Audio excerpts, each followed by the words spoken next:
Hi Paul, it's Mike. So I'm sending a little video comparison of the lap I did in the backup car and your fastest lap of the weekend, which happened in race 2.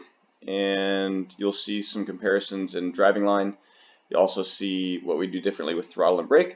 And I also sent some notes, or send me notes with this, to help explain some of the things we progressed in and some areas we can continue to progress in. Your brake pressure got addressed over the weekend, and you really did well to improve your overall brake skills. We're going to continue honing that. If you look here on the bottom, we have speed, brake, and throttle, and your brake pressures are right in line with the brake pressures I had in the lap I did in the car.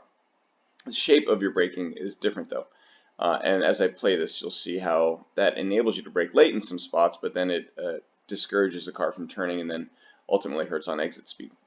Anyway, here we go, and hopefully this turns out good. So coming down the front straight, I'm on the right, you're on the left, and into turn number 1. I braked much earlier than you did. I'm going to pause it so it realigns. Oh, you're behind me for some reason, but anyway.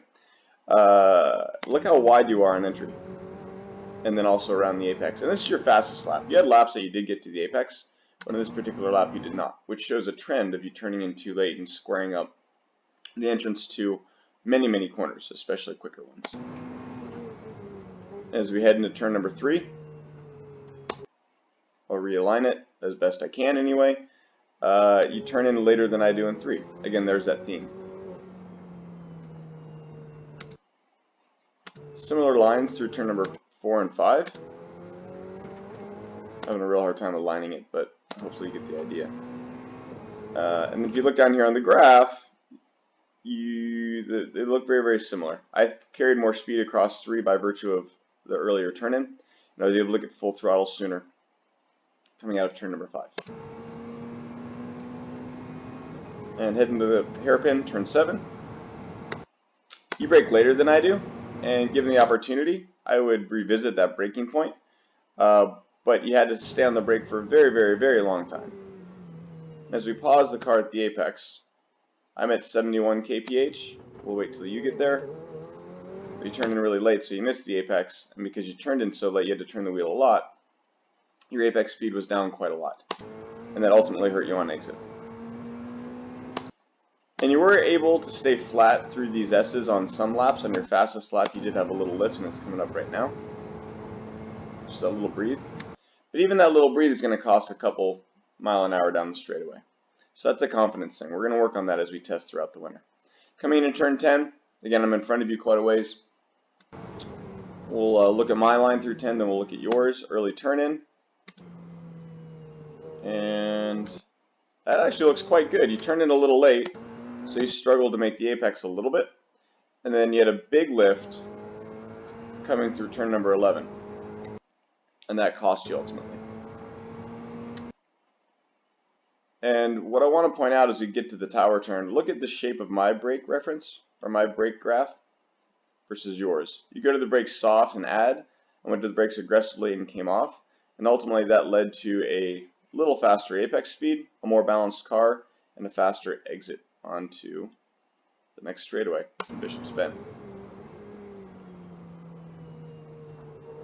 Again, I'm sorry I can't line them up better. I don't know what V-Box has done, but you still get a good impression of the differences. Your line was pretty good.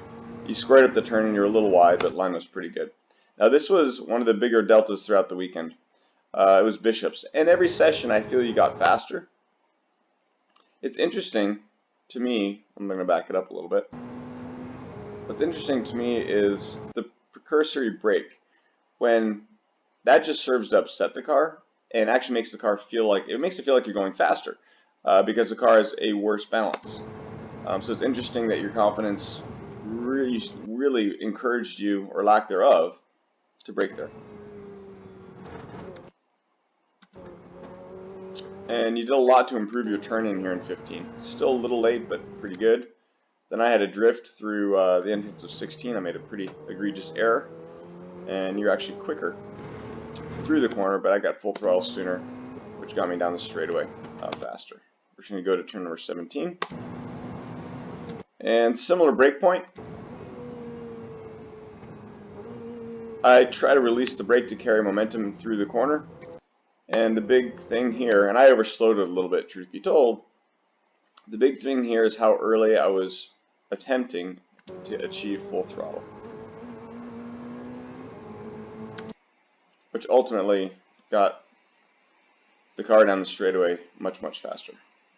So to summarize, confidence in fast stuff, looking ahead, smooth progressive turn-in, and a digressive brake release. I had an awesome weekend. I enjoyed the experience, and it looked like you learned a lot. Race 2 went amazing. I can't wait to the test days. Thanks, Paul.